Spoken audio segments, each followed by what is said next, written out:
Hello everyone, welcome to Dead Time Stories. I know many of you enjoy listening to these videos as you fall asleep, so before you drift off, I'd love for you to leave a comment letting me know where in the world you're tuning in from. And if you're enjoying the story, don't forget to like and subscribe. Alright, now let's get comfortable, relax, and dive into tonight's story. The whisper was right behind Mara's ear, warm and thread-thin, as if a mouth were pressed to the rim of a seashell. She did not turn. The lantern flame shivered in her hand and painted the sloped ceiling in a honey color that didn't belong to this house.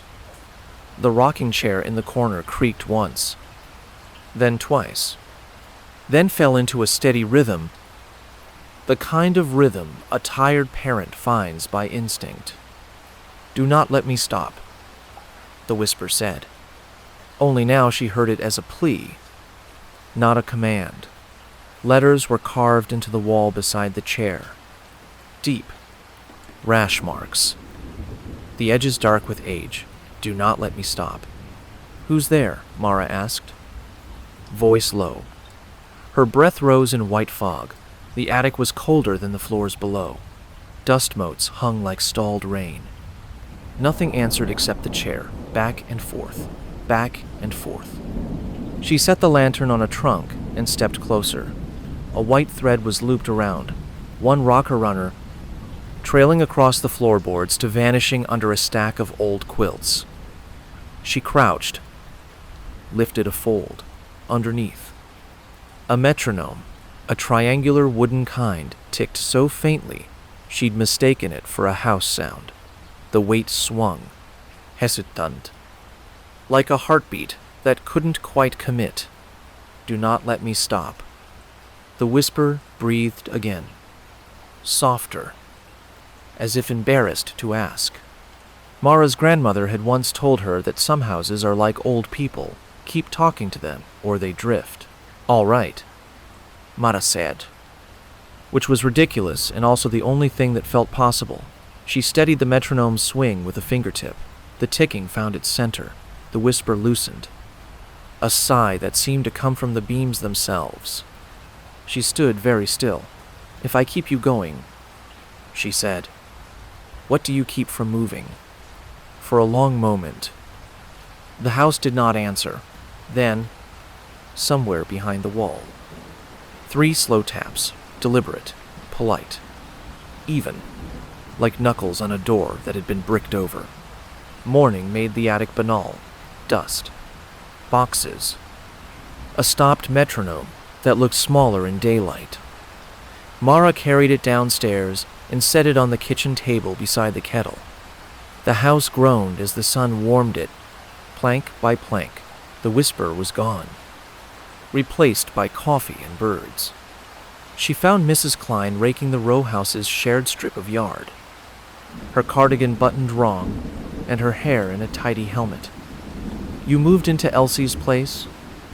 the older woman said without greeting. "It leans." "All the houses lean," Mara said. "This one leans to here." Mrs. Klein tapped the rake's handle against her palm.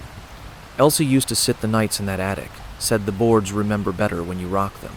A thin smile. "You look like you didn't sleep much." "Who was Elsie?" "Caretaker, of sorts. She lived quiet, bought out the laundry, kept to bread and tea, had that little wooden clicker." Mrs. Klein peered at the metronome in Mara's tote, as if it were a pet mouse. Took it with her on errands, said stopping was worse than sin. Mara considered a dozen questions and asked none of them. "Do you have a spare key for the back gate?" she said instead. "Mine sticks." "I have keys to things no one remembers," Mrs. Klein said, and fished in her pocket. "Elsie left me a jar of buttons and a warning. Keep the counting, keep the breath. The house likes a rhythm." She pressed a dull brass key into Mara's palm. "If you hear knocking after dark, don't answer with silence." "You say that like it's happened." "Everything happens, dear. It's just that some people are making tea when it does." Back inside, Mara set the metronome on the table and nudged the pendulum. Tick, tick. The room relaxed. She told herself it was nonsense. She told herself the body needs rituals. She told herself lots of things that sounded reasonable in daylight. She wrote on an index card and stuck it to the fridge with a magnet. Wind the metronome before dusk. She made a nest on the attic floor, a thin mattress, the lantern, a book she did not open, her phone with the recorder app running. The metronome ticked, a soft insistence occupying the same part of her mind where worry usually lived. She counted with it at first 1, 2, 3, 4 silly, soothing. 9 p.m. The chair began to rock on its own. The barest motion. 10 p.m. The whispering returned. Thinner than cobweb thread. Do not let me stop, it said. And then, I'm so tired. You and me both. Mara murmured, surprising herself with gentleness. Why the knocking? No answer. And then, from somewhere beyond the wall, those 3 slow taps, she spoke toward the carved words. I'm here. The whisper changed, less pleading, more accompanied, as if something in the house recognized the rhythm of her voice. She tried an old lullaby her mother sang when storms stalled over their ranch house. The wind may rattle the door tonight. Her voice was rusty. So she whispered it, syllable by syllable, in time with the click. The attic warmed. The air inched from winter to early spring. A smell rose like damp linen drying. She almost drifted, cheek on her sleeve. When the metronome faltered, the pendulum hiccuped. Don't, the whisper gasped. Mara jolted, thumbed the weight. The tick steadied. Okay, she said. Okay, I've got you. She wasn't sure who she was talking to. The chair rocked on. A second hand to the metronome's first. Near midnight, she heard another voice. Far below, a man's laugh from the street. Then, silence. It struck her then how thin the boundary is. Plaster, lath, paint, air, on un pulse. She pressed her ear to the wall. It was warmer than the room. She heard faintly. Impossibly breathing. Not hers. Slow and huge. The way you hear the sea through a shell. She stayed until 2. The whisper faded to a thread of steam. When she crept to bed downstairs, she left the metronome ticking. Somewhere between wake and sleep, she heard a woman's voice. Not a whisper this time, but a speaking tone. Stern and tired, if you must rest. Leave me a voice to borrow. At the thrift shop on Clement, a cardboard box labeled Recorders, Work, Mabe, sat beneath a row of chipped teacups. Mara dug out a hand-sized cassette recorder, a wind-up lullaby box shaped like a sheep, and a pack of blank tape sealed since the last century. The clerk, a man with a throat tattoo of a sparrow, said, You look like someone starting a band or an exorcism. Just a playlist for insomnia, Mara said. Do you take returns on haunted items? Store credit only, he said solemnly, then broke into a grin. She stopped at the library next. The local history room smelled like paste and patience. On the microfilm machine, she scrolled years backward until her eyes watered. A headline caught her. Night Watch saves historic row from fire. 1,979. The story was light on details faulty wiring. Quick response, but the photo showed a woman in a shawl on a stoop. Hair in a scarf. Hand on a small wooden triangle perched on her knee. The caption read, Elsa Lamb. Neighbor. Had been up all night. She stared at the triangle, the metronome. A librarian with tiny owl earrings drifted over. You're squinting at the lamp fire. You know it? Everyone who loves this room knows it. Elsie Lamb kept nights after her sister passed, said the house got lonely. She would sit and count the seams. People thought she was odd. The way people think bridges are odd until they fall. It says she stayed up all night. Every night for months. Then the wiring popped and she was there to smell it before the flames were hungrily themselves. Pulled the alarm. No one died. The librarian's gaze wandered to the ceiling as if reading a note pinned there. She wrote a pamphlet. 2. A dozen copies. The Watcher's instructions. I've only ever seen one. Do you have it? No. A collector bought it in the 90s. A small smile that was almost mischief. But collectors are awful at moving. Check the used bookshop on Cherry. The owner hoards ephemera like a dragon this side of broke. Mara held up the cassette recorder. If she left a voice, I'm going to ask to borrow it.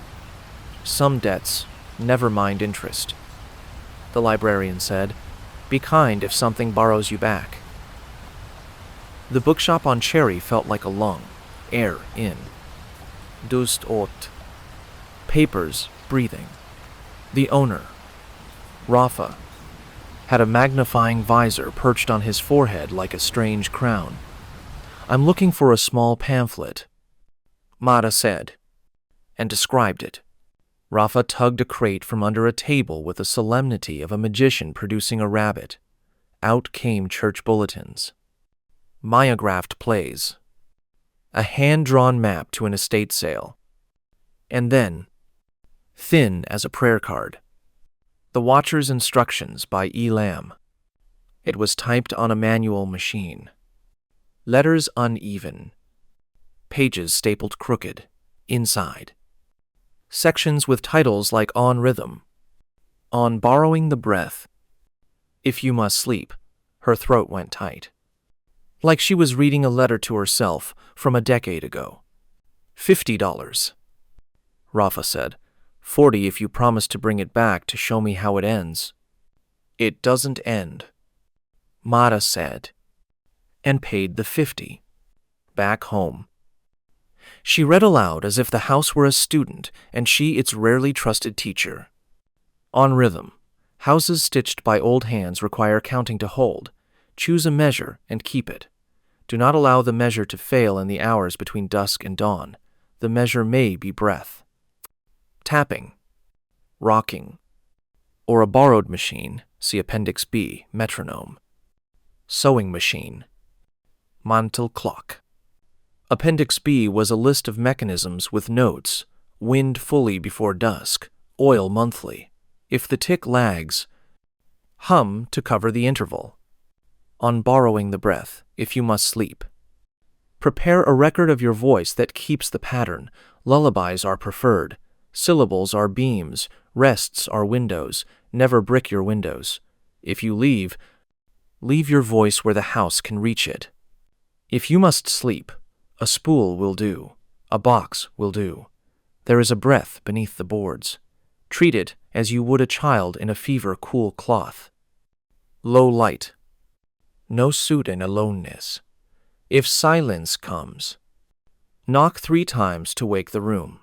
If the knocking answers, apologize and resume. Mara sat back. The metronome ticked as if proud. All right. She told the air, I can make you a voice. She loaded a tape, pressed record, and sang into the cheap cassette's silver grill. The lullaby her mother loved. Then a nonsense rhyme from childhood.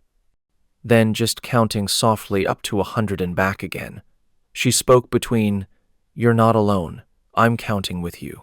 She felt ridiculous and then, suddenly, not ridiculous at all. Down in the kitchen, the house exhaled, as if a long-held question had been answered with a nod. Dusk drew lines on the floor like chords on a staff.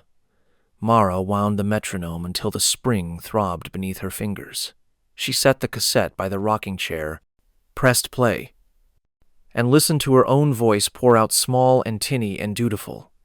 Wind may rattle the door tonight. The chair accepted the rhythm. Back and forth. The tape hissed, her voice soothing as the breath behind it. Mara tucked herself under a quilt and let the metronome and cassette share the work. She whispered, "I'll stay as long as I can." At 11, her phone buzzed. "Jessa, you settling in?" Mara thumbed a reply. "Making friends with the plumbing and ghosts." A pause. Then, "Is this a joke or a cry for help?" Mara smiled. "A sleepy joke. Call you tomorrow." Midnight, and the whisper was close again, but less panicked. "Do not let me stop." It breathed. And then, unexpectedly, "Thank you." The words came like ripples in bathwater. "You're welcome," Mara said. "Who are you?" Silence. "Accept the tape." 28. 29. 30. The room smelled like oranges for a moment. Abrupt and specific. She thought of a woman unpeeling one in winter. The bright spray on cold fingers. She must have slept. A dream. Quick and focused. A seamstress at a treadle machine. Feet pumping. Needle darting. A line of stitches in a fabric that looked like darkness worn thin. The woman looked up, and her face was both old and young. And she said, "You cannot sew the night, child. You can only keep it from fraying." 2 a.m. The cassette clicked. Side A finished. For 3 heartbeats there was nothing. The metronome ticked gamely. But the air shifted as when a train door opens far down the platform. The whisper tightened. "Don't." Mara lurched upright. Flipped the tape. Play. Her own voice came back. Breathless for a moment. Then steady. The chair calmed. From behind the wall, the 3 knocks again. This time, a 4th. Smaller knock followed. Like an afterthought. Before she could be afraid of it, the whisper softer now said, "Learning." Morning brought the ordinary. Coffee. Emails. Sunlight pooling in crooked squares. On impulse, Mara measured the attic's back wall. The numbers were wrong. Inside dimension said 12 feet. The outer wall suggested 15. Her fingers found a hairline cut in the molding. A door. Once painted over and over until it forgot itself. She fetched a putty knife. Then a flat bar. Pried until a square panel eased free with a smell like pennies and rain. The crawlspace was deeper than a storage cavity, more like a throat. She held the lantern in and saw shelves built between joists. On them, jars labeled in a careful hand, buttons. Bone. Violet thread. White thread for night. Oil. Matches. A small wind-up gramophone without its horn. A stack of spools of some black ribbon that was not ribbon at all, but thin audio tape looped on wooden pegs. And a ledger, spine cracked, titled Borrowings. She turned pages, names in tidy columns, breath, house. Breath, neighbor child permission obtained from mother. C note. Clock Mantell. Rain, recorded. River, recorded. Heart, self, beside each. Dates. Number of hours. Notes like effective. Tired, afterward. Tea helped. Do not use thunder when pipes are fragile. At the back. A letter. Folded in 4s. Addressed. To whoever takes the watch. She read by the crawlspace like a child hiding after bedtime. If you open this, you felt it too. The rooms are old and want a rhythm, else the seams slip. It is not a haunting in the vulgar sense. It is a keeping. Like a nurse setting a fever. Use the metronome. Use your voice. If you must leave, leave a spool. If you break the measure, knock 3 times and apologize aloud. The house forgives quick. If you put your hand to the wheel again, the breath behind the boards will borrow you. Sometimes do not be afraid. Borrow it back.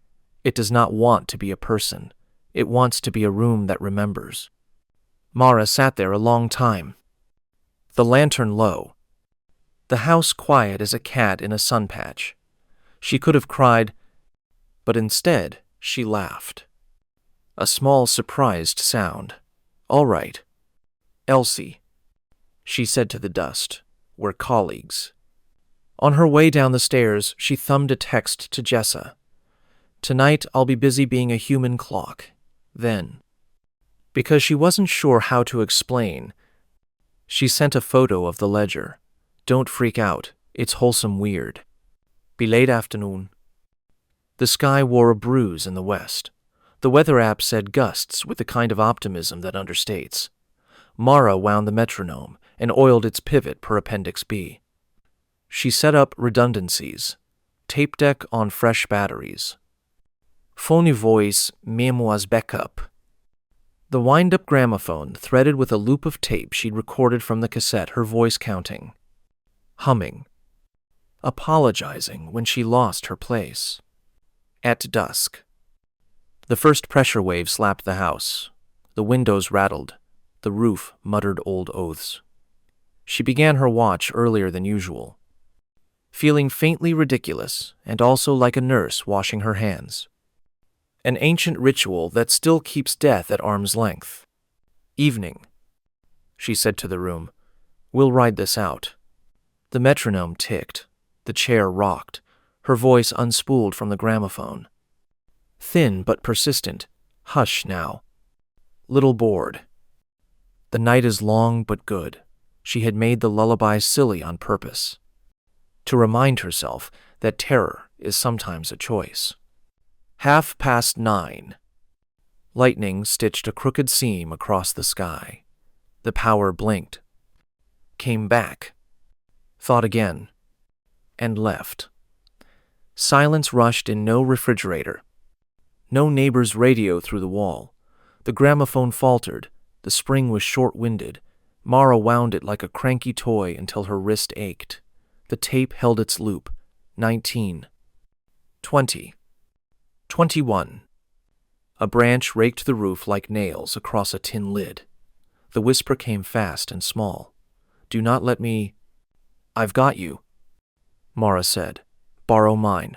She breathed loudly, counting with the breath itself. In for 4. Out for 4. The metronome loved it. Found the groove. The rocking chair steadied. Something knocked from behind the wall. Polite as ever. 3 knocks. Then, after a long, thoughtful pause, 2 more. A question. She answered without thinking. Knuckles to the beam. The way you answer a child who has learned to count to 5 and needs you to admire it. 3. Pause. 2. Learning. The whisper agreed. And though the storm dragged its nails and flung water and bragged, the attic stayed small and warm and rhythmic as a heart. Near midnight. Her phone screen, black in the power outage, lit itself with an emergency alert. High wind warning until 3 a.m. She turned it face down. The house did not like news. It liked measures. She gave it what it wanted. The storm left a tangle of twigs like ruined crowns in the gutter. Power returned with the shrug of someone pretending they never left. Mara brewed coffee and found a small package on the back stoop, wrapped in butcher paper and tied with red thread. Inside, a wax cylinder in a padded tin, labeled in neat ink for the nights I cannot, E and a note, plays on a standard phonograph, wind gently. Do not leave the room while it runs. It can be too convincing. She carried it upstairs the way you carry a sleeping child, careful of corners. The gramophone was old but obliging. She set the cylinder. Wound. Lowered the stylus. Elsie's voice came into the room like lamplight. Not thin at all. Not ghostly. Warm. Southern, maybe. Or just softened by years of speaking to walls. Hush now. If I have to close my eyes, you'll keep the porch light burning, won't you? Good house. Mara sat on the floor and let herself be a person among objects that had learned to be kind. She pressed record on her phone. She wanted to keep this voice. Greedily. She also wanted to be the kind of keeper who didn't hoard. The phone buzzed with a text. Jessa, are you okay? That ledger is a lot. Come stay with me if the house is too weird, girl journal. Mara smiled. It is weird, girl journal. It's also nice. I know how that sounds, but it's a job. Jessa, you would unionize a ghost. Maybe I will. Mara said aloud. Better shifts. 2 watchers. Alternating. From behind the wall, a single polite knock. Just one. Not the learned 3. A hello. She knocked once in return. Hello. It was always going to happen. The body keeps its own hours. And devotion is a rope that frays unless you braid it daily. That evening, a last-minute work call ran long. Emails worded like puzzles demanded decoding. By the time she looked up, dusk had become night. The metronome sat mute on the kitchen table like a dog that hadn't been walked. Her stomach went cold. She ran the stairs, 2 at a time. The attic met her with a stillness that felt like a held breath, too near the edge of blacking out. Sorry, she said. Already winding. Already pressing play. Already humming to cover the dead air. I'm sorry. I'm here. The first knock made her jump, not the polite 3, a heavy, hungry sound. Then another, not knocks. She realized footsteps. But on the other side of the wall where there should be no floor, something enormous trying to remember how to walk. Do not, came the whisper. Shredded. I know. She put her palm flat to the wall. Borrow me. She took a deep breath and exhaled like she was blowing glass. Long and perfect. The way her old choir director taught them to carry a note past the limits of lungs. The metronome heard her and fell in love again. The rocking chair rocked. The gramophone clip-clopped through Elsie's steady syllables. The footsteps paused. Listening. 3 knocks now. The old courteous pattern. As if the house itself were saying, that's better. That's proper. We're ourselves again. Mara's hands shook. She kept breathing. Kept counting. Kept apologizing like it was a form of prayer. I won't let you stop, she whispered. And knew, with the clarity that comes at 3 a.m. and in operating rooms, that she had told the truth. She stayed until the rectangle of morning eased under the door, on the fridge downstairs. She added a second index card, start early, and, beneath it, smaller, call Jessa, share the watch, share the... Mara waited until daylight made courage easy. Then called Jessa. Okay, Mara said, trying for casual. Hypothetical question. If I said I needed someone to help me keep a metronome ticking so the house didn't slip, would you laugh? Or would you bring snacks? Jessa sighed through the line. You're serious. Aren't you? Serious-ish. Think of it as co-piloting. The attic likes rhythm. If it loses rhythm, things get unpleasant. Unpleasant like? Like something big walking where there aren't floors. There was silence. Then, Jessa's dry laugh. You really would unionize a ghost. What's the pay? Unlimited coffee, and maybe the satisfaction of saving me from being absorbed by a wall. Jessa groaned. Fine, but if this is an elaborate setup to get me into board games, I'm leaving you to your fate. That evening, Jessa showed up with a backpack of energy drinks, 2 chocolate bars, and the look of someone prepared to roll their eyes until dawn. Mara led her up to the attic, where the metronome ticked happily. The chair creaked once, as if greeting them. You weren't kidding, Jessa whispered. eyes wide. I never joke about furniture that rocks by itself, Mara said. They set up, cassette on one side, gramophone on the other. Jessa sprawled on the mattress with her phone flashlight. So we just sit? Sit. Count. Keep it steady. Pinina terti. Jessa was humming along, unconsciously syncing with the tick. At 10, the whisper began. Do not let me stop. Jessa flinched. Holy Mara, someone's talking. Yeah, Mara said softly. That's why I asked for help. Do not let me stop. The whisper repeated. And then, shyly, 2 voices. Yes, Mara said. 2 tonight. The rocking chair rocked harder, like a child clapping. At first, Jessa couldn't stop laughing, nervous bursts of it. Hands over her face, shoulders shaking.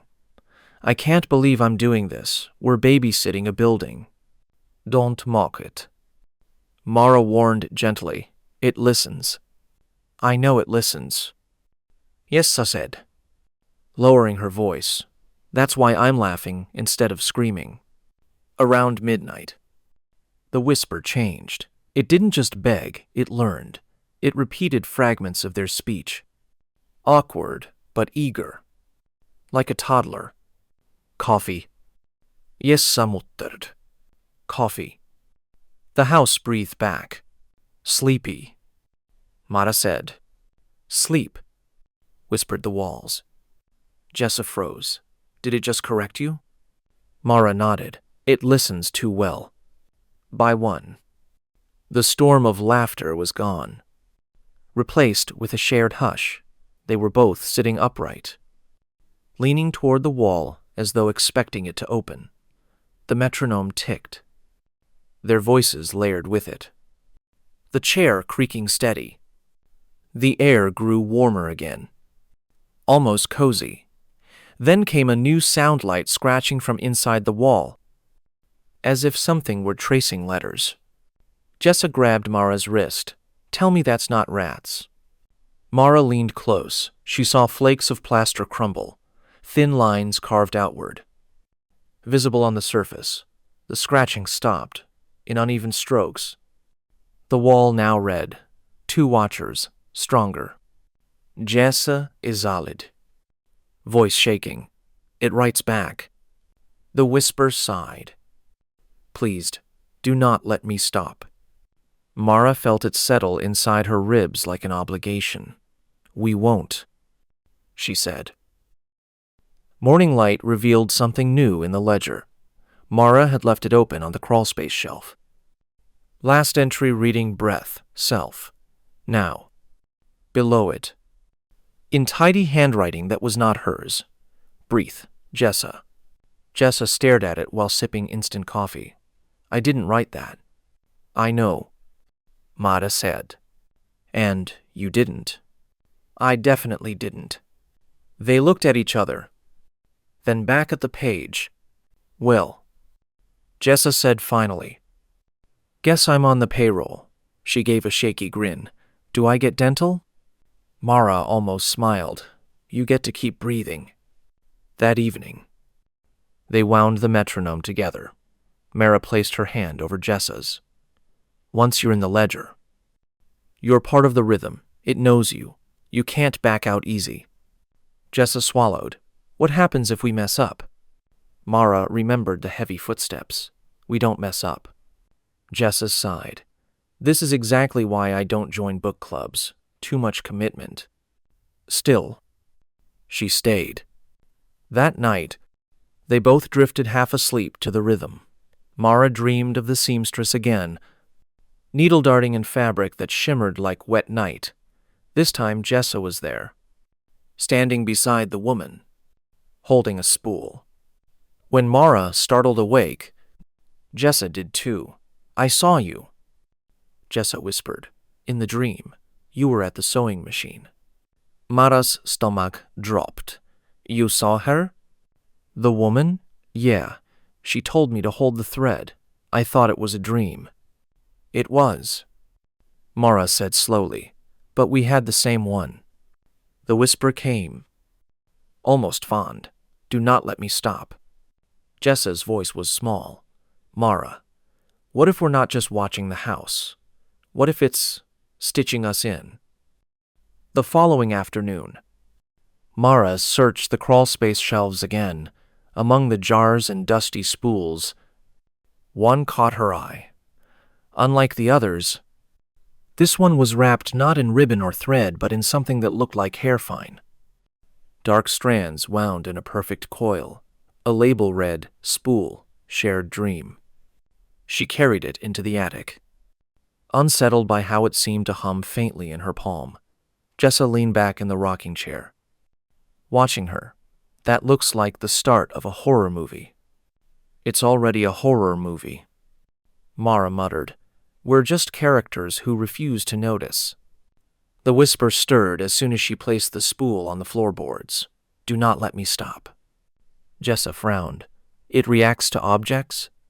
Maybe, Mara said. Or maybe the objects are part of it. The ledger listed spools. Maybe they're recordings, not sound? But something else. Jessa crouched.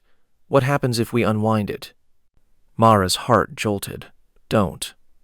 But Jessa's fingers had already pulled a few strands loose. The attic dimmed, as if a curtain had dropped across the sun outside. Both of them heard it. The steady, synchronized breathing of two people not in the room. One fast, one slow. The whisper sighed, borrowed breath. Jessa reeled the strand back quickly, winding it tight. The room brightened again. She exhaled, face pale. Okay, no more curiosity experiments. Mara put the spool back in the crawl space, covering it with cloth. That's a rule, she said. We don't touch things unless the house asks. The ledger sat open nearby. A new line had appeared. Spool, shared dream, handled by both watchers. Mara's stomach twisted. It's keeping track of us. Later that week, Mrs. Klein appeared at the back fence again. Cardigan buttoned wrong. Rake in hand, she eyed Mara with a kind of pity. You've brought someone else into the watch, she said without preamble. Mara stiffened. How do you know? The house smells different. Two voices soften it. But don't be fooled, sharing the load doesn't mean half the burden. Sometimes it doubles. Jessa leaned on the porch railing, listening. Did you ever watch Mrs. Klein? The old woman shook her head. No, I helped in small ways. Tea, matches, once. When Elsie nodded off, I knocked for her, but I never gave my breath to it.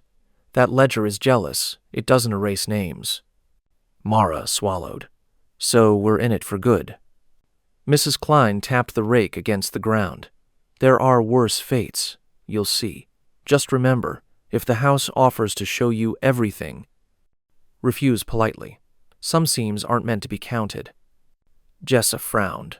What does that mean? But Mrs. Klein only smiled sadly and went back to raking. That night, the rhythm was steady. The house calm. The whisper repeated softly, Do not let me stop, until it became almost a lullaby. Near 1 a.m., a knock sounded, not three. Not polite, just one, sharp, then silence. Mara and Jessa froze. Another single knock, louder. Don't answer, Mara whispered.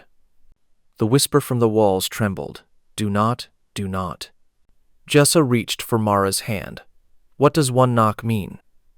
I don't know, Mara said, but the ledger never mentioned it. A third single knock came, each separated by long, aching silence. Mara's chest tightened. This wasn't the house asking for rhythm, it was something else, trying to copy.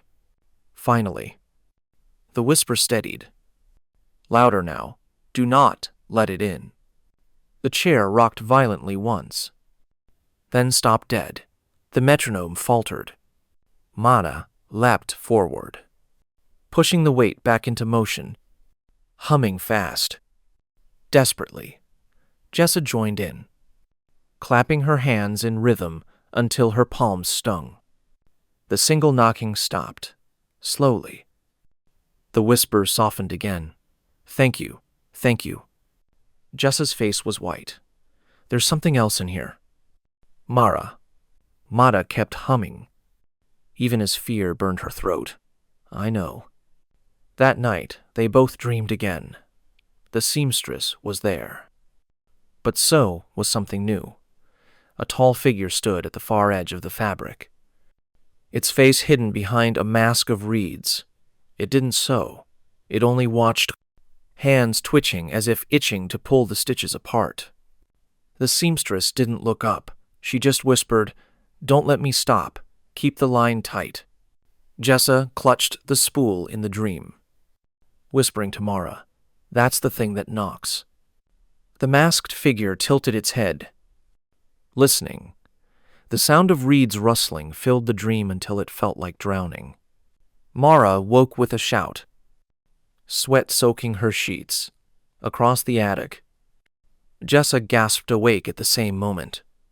"You saw it too," Jessa whispered. Mara nodded, voice hoarse. "Yeah, and it saw us." The next morning, Mara opened the ledger. Heart thudding. Sure enough, a new entry had been scrawled in a hand unlike Elsie's neat script. Masked figure knocking, unwelcome. Below it, smaller words, "Do not borrow, do not answer." Jessa leaned over her shoulder. "It's documenting the thing too." "That means it's part of the system," Mara said. "The ledger knows it exists. Or it's keeping track of enemies." "Yes," I said. The whisper rose faintly from the attic beams. "Do not let me stop." Mara closed the book quickly. "We won't." That night, the whisper sounded different, strained, almost frightened. At midnight, the single knock returned. This time it came with a voice, low and gurgling, like something speaking through water. "Let me in." Jessa grabbed Mara's hand. "It's talking." The whisper in the beams shivered. "Do not let me stop. Do not let it in." The knock came again, harder, rattling the floorboards. "One night," the voice croaked. "Just one night to rest." Mara's throat went dry. The ledger's warning echoed in her head. "Do not borrow. Do not answer." Jessa whispered, "It sounds tired."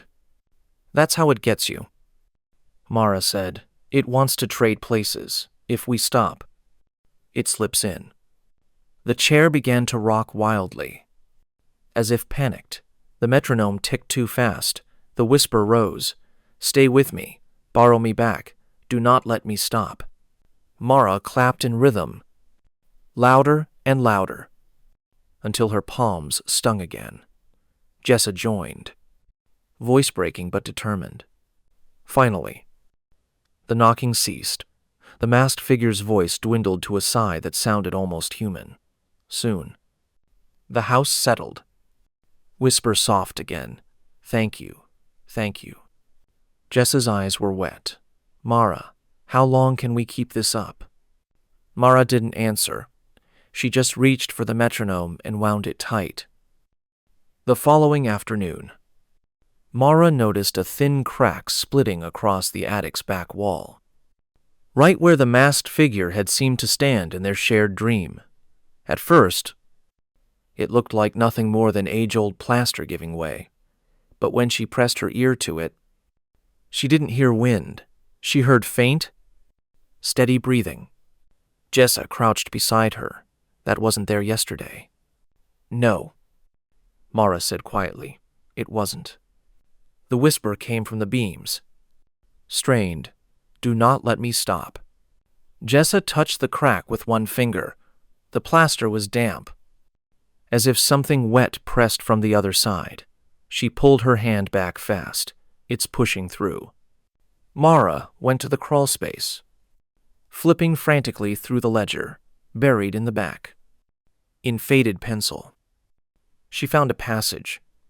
If a seam splits, double the rhythm. 2 measures at once, breath and machine, rock and hum. The seam will mend itself if held long enough. She looked at Jessa. Tonight, we can't just sit, we have to layer the rhythms. Jessa groaned, like drummers in a band. Yeah, Mara said grimly. Only the song keeps the wall from breaking. That night, they prepared. Mara wound the metronome and kept her own breath counting in 4s. Jessa rocked the chair in time while humming an old lullaby. The gramophone looped her recorded voice, and the cassette recorder backed it with a soft counting track. The attic pulsed with rhythm layers of sound folding over each other. At first, it was chaotic. But slowly, the beats aligned, forming something steady, complex, and strangely beautiful. The crack in the wall shivered. From behind it came a sound like reeds rattling in a strong wind. The masked figure's voice seeped through. Too loud, too loud. The whisper answered. Stronger now. Do not let me stop. The plaster shifted as if something heavy pressed against it. Trying to widen the crack, Mara and Jessa pressed on. Voices rising, clapping, breathing. The metronome ticked faster than it ever had before. Almost frantic. Then, with a sharp sound like a bone snapping, the crack sealed. The masked figure let out a howl that rattled the rafters, then faded into silence. The whisper sighed, exhausted but relieved. Safe, safe. Jessa collapsed back into the chair, breathless. That was like an exorcism set to music. Mara's hands shook, but she managed a weak laugh. Yeah, and we're the choir. The next morning, Mara checked the gramophone. The wax cylinder Elsie had left them was still intact. She wound it carefully and lowered the stylus. Elsie's warm voice filled the attic again. If you're hearing this, you faced the crack. I'm sorry. It happens when the wrong thing listens too long. But you did well. You held it. Remember, don't try to banish it. You can't. You can only outlast it. Jessa frowned. She knew about the masked thing. Mara nodded. She must have fought it too. The voice continued. If you falter, remember this. You're not alone. The house keeps its own watch. You're only the hands on its clock. Then silence. Mara shut her eyes. For the first time, she felt less like a victim and more like part of something ancient bigger than herself. Yes, amuttered. She should have written all this down in the pamphlet. She probably thought no one else would be foolish enough to keep the watch, Mara said. But deep down, she knew Elsie had left the message for them. Specifically, as if time had folded to prepare them for this moment. The following evening, Jessa had to leave for work. She hesitated at the door. Are you sure you can handle it alone? Mara forced a smile. I've done it before. Not since the crack. I'll be fine. Mara lied. When night fell, she wound the metronome and set both the cassette and gramophone playing. She counted aloud, clapped, hummed, anything to keep the rhythms doubled. But without Jessa, the room felt emptier, thinner. Around midnight, the whisper faltered. So tired, don't let me stop. Yvonne. Mara whispered back, I'm here. Then came the single knock, slow, heavy. Let me in. The masked figure's voice croaked. She's not here tonight. Just one watcher, one breath, too thin. Mara's throat tightened. She clapped harder. Voice rising to drown it out. No, you can't have this place. The crack pulsed faintly again. Though it didn't open, the figure's laugh was low and wet. Soon. The whisper whimpered. Barely audible. Mara doubled her efforts until sweat soaked her shirt and her palms stung raw. Finally. Near dawn. The figure's voice faded. The whisper sighed in relief. When Jessa returned the next morning, Mara looked hollow-eyed. Trembling. Never again. She said, I can't do it without you. Jessa hugged her tight. Then you won't. Then, that morning, they sat together at the kitchen table with coffee gone cold. Mara opened the ledger, turned to the empty page, and picked up a pen. She hesitated, then wrote, packed, 2 watchers. No absences. Shared burden. The ink bled slightly into the old paper. For a moment, it seemed like nothing. Then, below her words, fresh script appeared in the ledger's neat hand, acknowledged. Jessa let out a slow breath. So it agrees. Yeah, Mara said softly. We're bound now. The whisper drifted faintly from the attic. Almost content. 2 voices, stronger. Jessa smirked tiredly. Great. We just signed a contract with a house. Mara nodded. Better than letting it slip apart. They both knew it wasn't just about the house anymore. It was about each other, the only 2 people holding back the thing that waited behind the walls. And from that morning forward, neither of them faced the night alone. For the first time in weeks, the house gave them a night of calm. The metronome ticked without faltering. The chair rocked in steady time. And the whisper stayed soft and regular. Do not let me stop. But the quiet wasn't relief. It was weight. Every tick seemed to stretch further apart, as if silence were trying to wedge itself between. Around midnight, Jessa whispered. It's too quiet. Mara nodded, like something waiting for us to get careless. So they didn't. They sang. Hummed. Tapped their palms against their knees until their thighs ached. Anything to keep the silence at bay. At 2 a.m., the whisper faltered. For the briefest instant, there was nothing, no voice. No, tick. No rocking, just silence. The crack in the wall pulsed faintly, like a heartbeat under plaster. Jessa's hand shot out, knocking 3 times. Hard. Mara joined instantly, clapping a rhythm. Stay with us. Borrow back. She begged. The whisper returned, gasping. Thank you, thank you. The metronome ticked again. But the silence had made its point. Even a breathless pause could open the seam. The next night, Mara dreamed of the ledger. It floated in darkness, pages fluttering without hands. When she reached for it, words wrote themselves across the parchment in Elsie's handwriting. Not all debts are in ink. Some are in sleep. She turned the page. New entries appeared. Breath, Mara, hours accumulating. Breath, Jessa, hours accumulating. Then, at the bottom, rest, ode. Mara woke with a start. Chest aching. The ledger in the crawl space was open to the same page, and the words were there. Exactly as she'd dreamed. She showed Jessa over breakfast. Jessa swore under her breath. So it knows we're wearing down, and it wants us to pay. Mara shut the book. We'll keep going, but sooner or later, it'll demand the debt. That night, the single knock came early.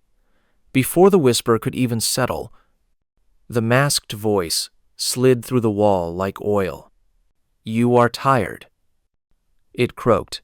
Let me in. One night. I will watch for you. Yes, Stefned. Don't listen. Mara's voice shook. The ledger said, do not borrow. The masked figure pressed closer. They could hear the reeds brushing against plaster. Elsie let me once. It hissed. That is why she is gone. The whisper rose sharply. Lies, lies, do not let me stop. The crack pulsed. Faint lines spidering outward, Mara and Jessa clapped in unison. Raising their voices in counterpoint, the chair rocked furiously. The metronome racing to keep pace. The masked figure hissed. Soon, you will beg for me. Then it retreated, leaving the wall trembling. When the whisper calmed, Yes, samuttarad. If that's true about Elsie. Mara shook her head. We don't let it in, ever. The next day, Mara found something strange in the crawl space, a second ledger smaller, with only a few pages written. Unlike the main book, its entries were emotional, almost diary-like. April 1979, I let it in, only for an hour. It stitched for me while I slept, but I woke to find the crack wider, not smaller, never again. June 1979. The house forgave me, but not quickly. It sulked for weeks. August 1979. If another watcher comes, warn them. The figure offers bargains. All bargains rot. The last entry chilled her. September 1980. My voice is thin. I fear the house will need more than me. If you read this, forgive my failures. You are the next stitch. Mara closed the book, hands trembling. She didn't tell Jessa about the April entry. Not yet. That night, the dream was different. Mara and Jessa stood in the attic, but it was brighter, lit by dozens of lanterns. The seamstress was there, still working her machine, but when she lifted her head, it wasn't her face, it was Mara's. Yes, Agasped, Mara. That's you. Mara turned to her friend. The spool in Jessa's hands unwound, the thread curled upward, weaving into a mask of reeds that fastened itself over her face. The seamstress with Mara's face whispered, Every watcher becomes the fabric. The reed mask Jessa whispered back, Every failure becomes the tear. Mara woke with a scream, clutching her own face. Jessa woke too, gasping, reaching for her cheeks. It tried to put the mask on me, she whispered. The whisper from the beams rose, steady and insistent. Do not let me stop. Mara whispered back, shaking. We won't, even if it tries to wear us. The following afternoon, Jessa poked through the crawlspace shelves while Mara brewed coffee. If this ledger is tracking us, yesamuttar. What else is it hiding? Her hand brushed a small wooden spool buried under cloth.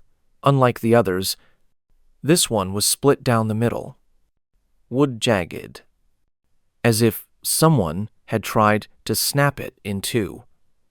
The thread wound around it was gray, brittle, almost like spider silk.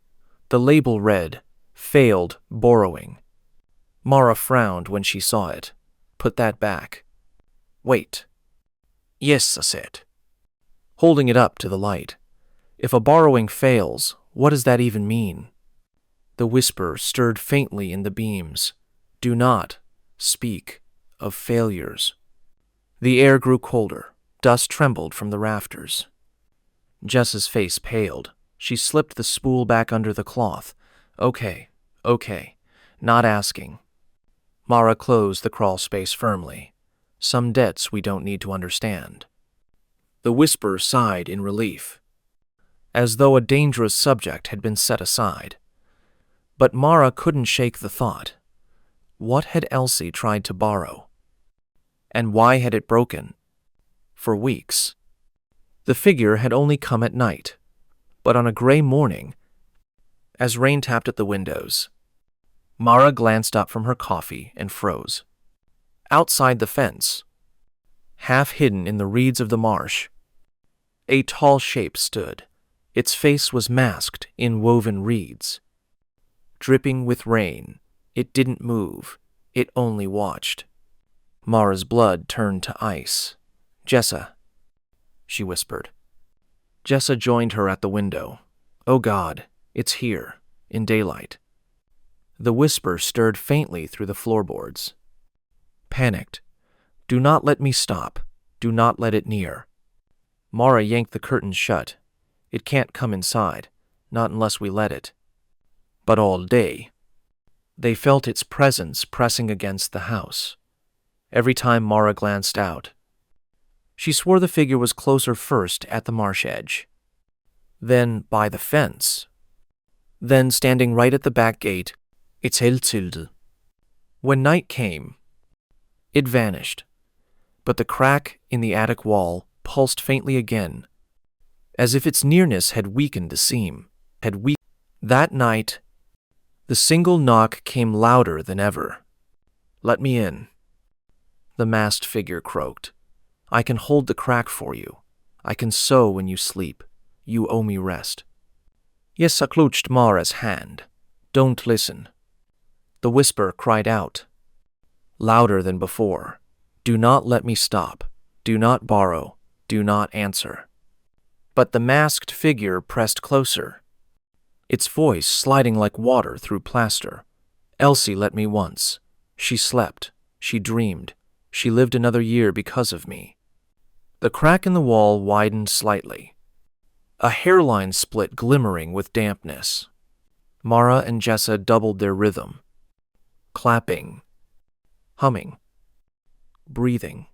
The masked figure hissed in frustration. "You can't keep this forever. You are human. Humans stop." "Not tonight," Mara shouted, voice hoarse. "Not ever." The seam shivered but held, still. Mara felt the weight of its words. Humans stop. One day, inevitably, their rhythm would falter. The next morning, the crawlspace held something new, a jar filled with small, flat stones. A label read, "For knocking." Mara lifted one. It fit perfectly in her palm, smooth and cool. When she tapped it against the floor, the sound rang deeper than her knuckles ever could. The whisper stirred warmly. "Thank you. Stronger." Jessa grinned faintly. "So it's giving us tools now, upgrading our kit." They carried the jar to the attic. That night, whenever the rhythm faltered, they struck the stones against the beams. The sound was rich, echoing, carrying through the house like a heartbeat magnified. When the masked figure knocked, its sound was drowned out by theirs. It hissed in fury. But the seam stayed shut. Mara almost smiled through her exhaustion. "Looks like the house wants us to win." But deep down, she wondered, was it helping them? Or just keeping them alive long enough to finish a task they didn't yet understand? That night's dream was different. The seamstress finally looked up from her machine. Her eyes were pale and weary, but her voice was firm.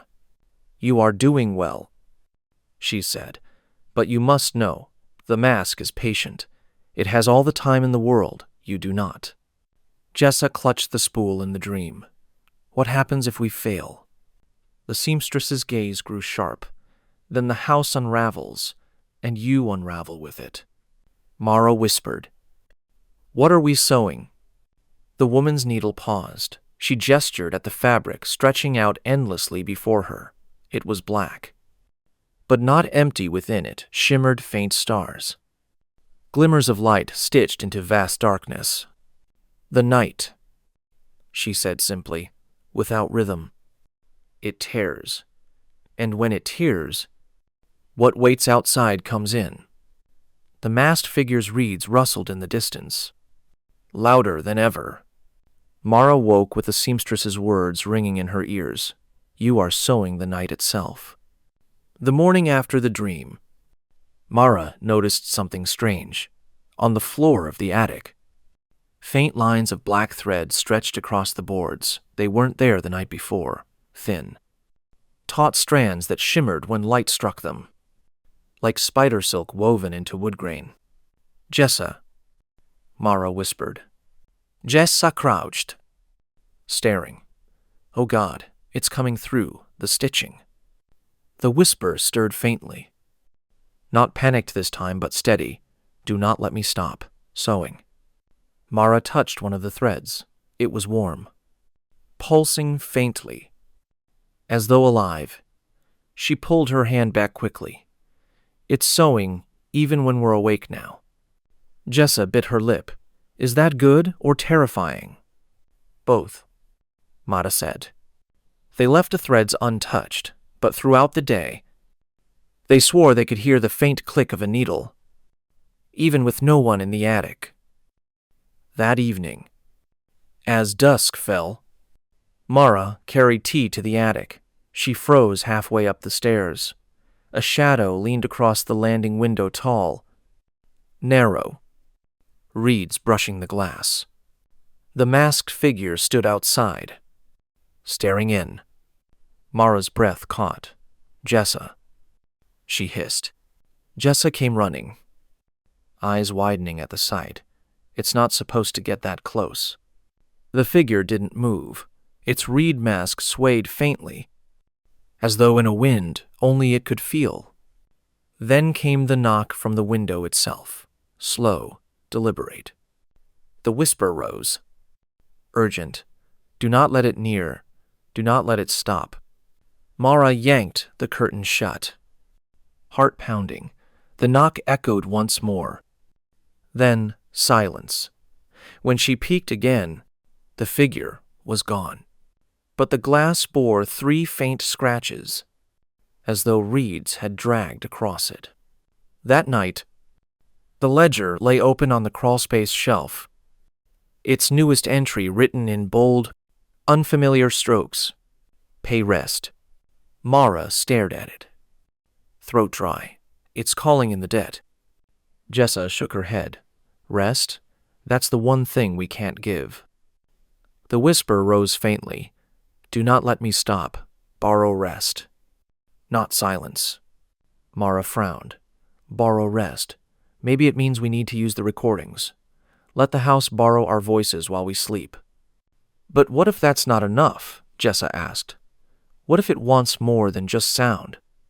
The crack in the wall pulsed faintly. Like an eye half opening, Mara shut the ledger quickly. We'll find another way. But deep down, she knew the house would not let them go on without paying something.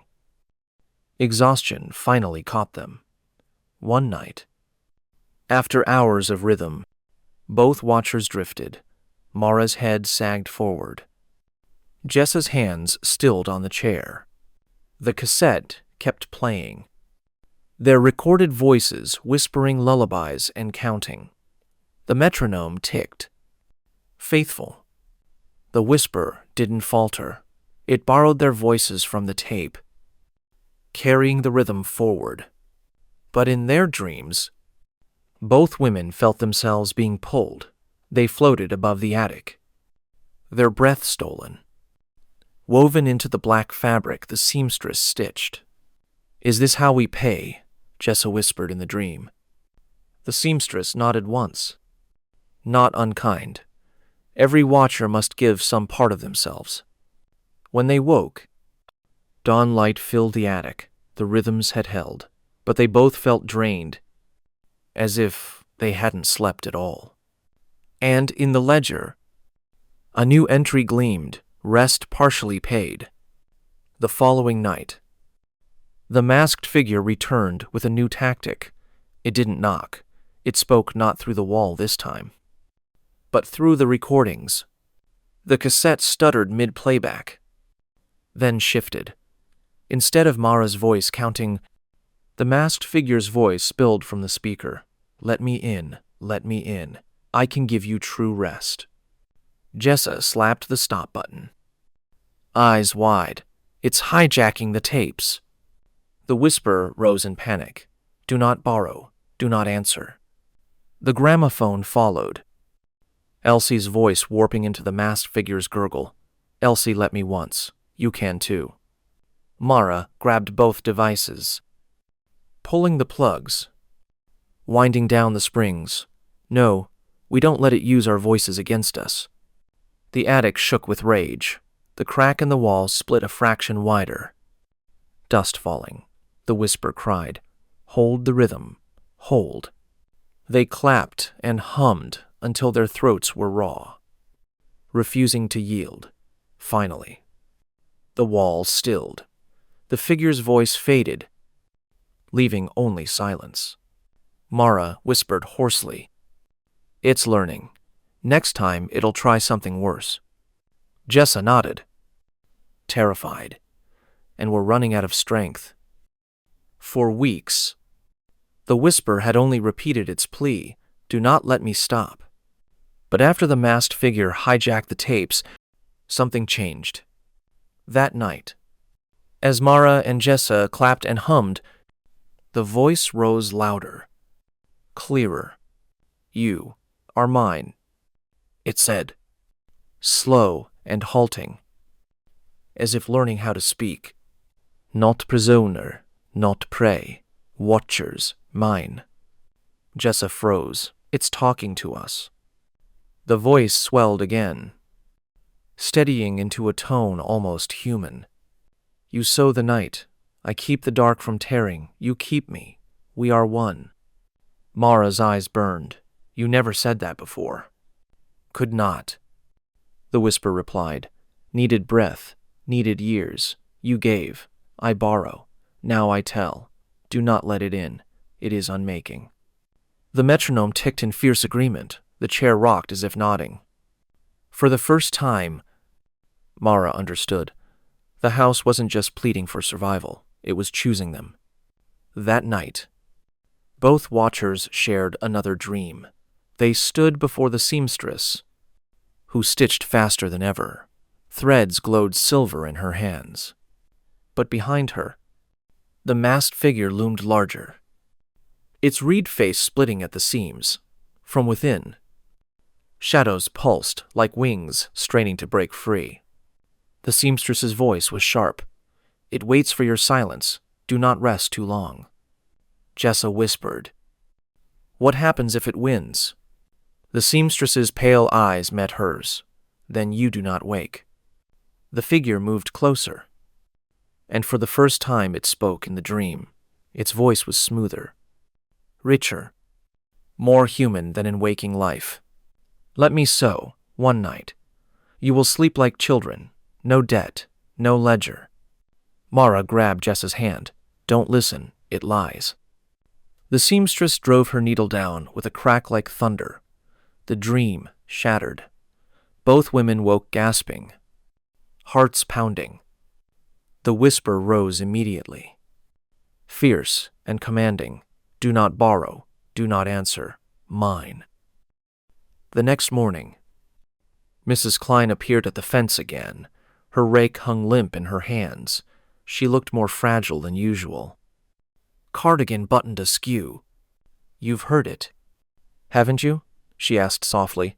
"The mask. It always comes eventually." Mara swallowed. "You knew." "I watched Elsie fight it. She begged me to take her place once. Just one night. I refused." Mrs. Klein's eyes glistened. "When she finally let the mask in, she told me it was only an hour, but she was never the same after. Her voice was thinner. Her eyes looked past you." Jessa frowned. "Is that how she died?" Mrs. Klein shook her head slowly. "She didn't die here. She left. One morning she walked out and never came back. The house didn't call her name anymore." She fixed them both with a trembling stare. "Don't let it in. Not once. Even pity is a door." That evening, Mara found the ledger open on its own. Fresh ink sprawled across a blank page. "If rest is not paid in full, the house will take it." Her stomach twisted. She showed Jessa, who muttered, "Take it how?" As if in answer, the whisper rose faintly. "Borrow sleep, borrow breath, you will give." Mara slammed the book shut. "No, we decide what we give." But all night, The ledger's words burned in her mind. The debt was mounting, and the house had ways of collecting. At midnight, the knock came not one, not three, but dozens, from every wall, every corner. The masked figure's voice layered over itself, multiplying. Let me in, let me in, let me in. The attic shook, plaster splintered, thin cracks spidered across all four walls, glowing faintly with damp darkness. Jessa screamed. Clapping until her palms bled, Mara shouted, "Counts." Breath-breaking, the metronome whirred faster. The chair rocked furiously. The whisper bellowed. Louder than ever, "Hold the seams, do not let me stop." Together they pounded rhythm into the floorboards. Stones from the jar ringing like bells. The house shuddered. Then steadied, slowly, agonizingly. The cracks sealed one by one. Silence fell. The masked figure hissed from deep within the walls. "Soon, your arms will tire, your voices will break, and I will be here." The ledger glowed faintly on the crawlspace shelf. Waiting. The next night. Exhaustion pressed like lead. Mara's throat was raw. Jessa's hands blistered from clapping. Yet they climbed to the attic once more, unwilling to break the pact. The whisper was faint from the start. "Do not let me stop, so tired." Mara leaned on the wall, voice shaking. "We're here. Borrow us. Borrow everything." The metronome ticked. The chair rocked. Their hands slapped the stones until the sound echoed like drums. But the cracks spidered again. Faster this time. The masked figure's voice slipped through every seam. "You can't last. You will stop. I will take your faces. Your breath. Your place." Jessa sobije. Striking the beam again and again. "Shut up. We're not stopping." The whisper wailed. A sound both human and house. "Help me hold. Help me sew." And for the first time, Mara felt the threads crawling across her skin, tugging her wrists and ankles, pulling her into the rhythm. They fell into the dream again, but it was no dream. The attic dissolved into endless black cloth stretching in every direction.